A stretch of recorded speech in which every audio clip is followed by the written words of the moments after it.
దేవదేవునికి మన మధ్యలో ఉన్న బాలయేసులకు ప్రార్థన చేసుకుందాం.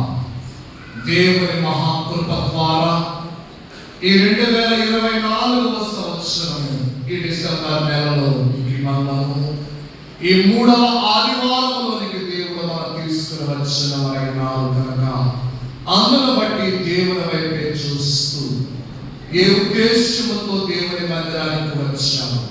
అమ్మా అయ్యా, నీకున్న సమస్య నిమిత్తమై కొంతసేపు ఎవరు మట్టుకు వారు దేవుని సన్నిధిలో ప్రార్థన చేద్దాం.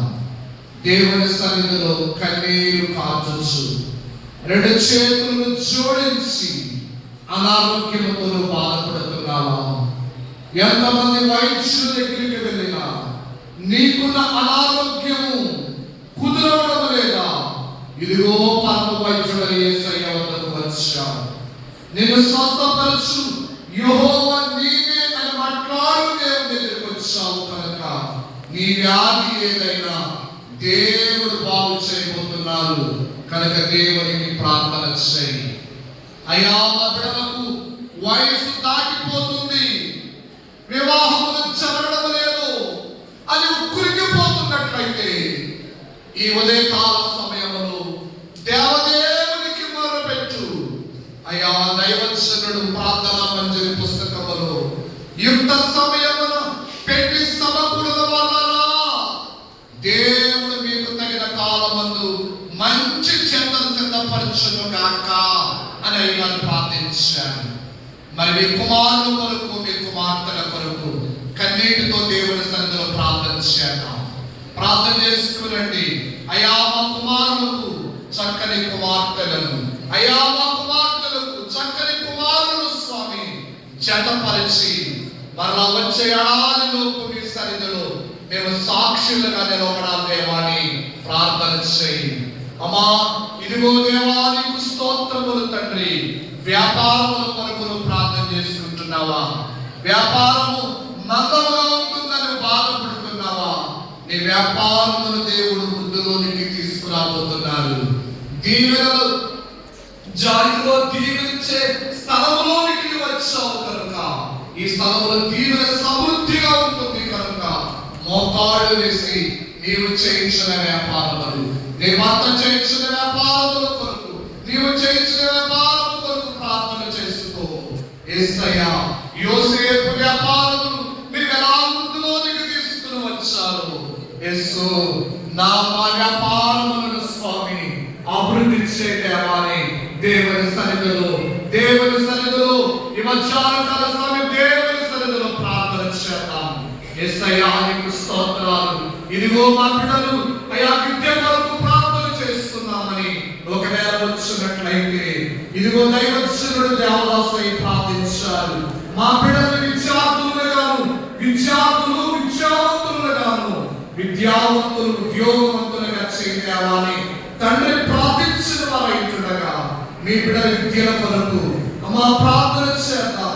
అయ్యా, లక్షలాది రూపాయలు వెచ్చించి మా బిడ్డలను మేము చదివిస్తుండగా మా బిడ్డలకు తగిన జ్ఞానము దయచేయండి. మంచి విద్య అభ్యసించడానికి దేవా మీరు కృప చూపించండి తండ్రి అని దేవుని సన్నిధిలో ప్రార్థన చేద్దాం. ఒకవేళ విద్య పూర్తయి నిరుత్సుకులుగా ఉన్నట్లయితే బిడ్డల కొరకు ప్రార్థన చేద్దాం. ప్రభా, లక్షలాది రూపాయలు వెచ్చించి మా బిడ్డలను చదివించుకున్నామయ్యా. ఈరోజు ఉద్యోగము లేక బ్రతుకుదలము లేక అయ్యా వేదన పడుచుంటున్నాయా. యేసు, మా బిడ్డలను ఒక్కసారి దృష్టించదేవాని దేవుని సన్నిధిలో ప్రార్థన చేయనా. అమ్మా, ప్రార్థన చేయి. అధైర్యపడకు, అవిశ్వాసముతో ఉండకు. దేవుని భక్తితో ప్రార్థన చేయి. నీ ప్రార్థన దేవుడు అనుకుంటున్నారు. నీ ప్రార్థన దేవుడి వినడానికి సంసిద్ధులై ఉన్నారు కనుక నీ బిడ్డల విషయములో, నీ అనారోగ్య విషయములో, నీ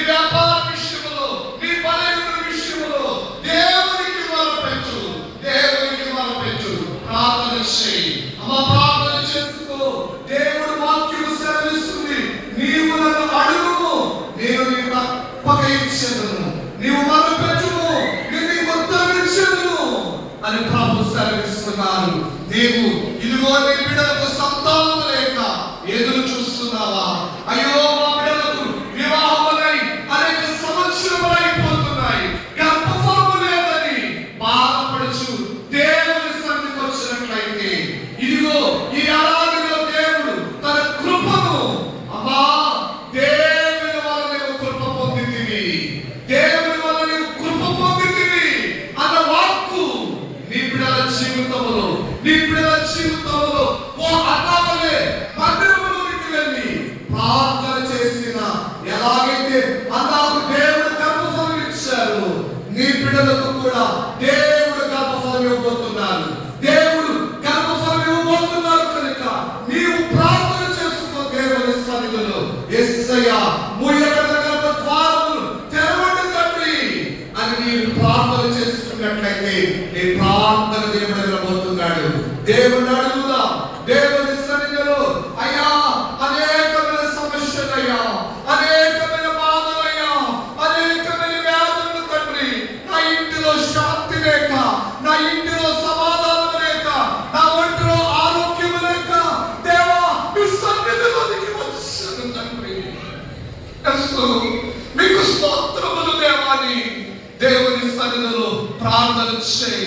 అమ్మా దేవుడిని ప్రార్థన వింటున్నాను, దేవుడు మన మధ్యలో ఉన్నారు, దేవుడు మన ప్రార్థనను లక్ష్య పెడుతున్నారు కనుక దేవుని వైపే చూస్తూ ప్రార్థన చేసుకో. ఇదిగో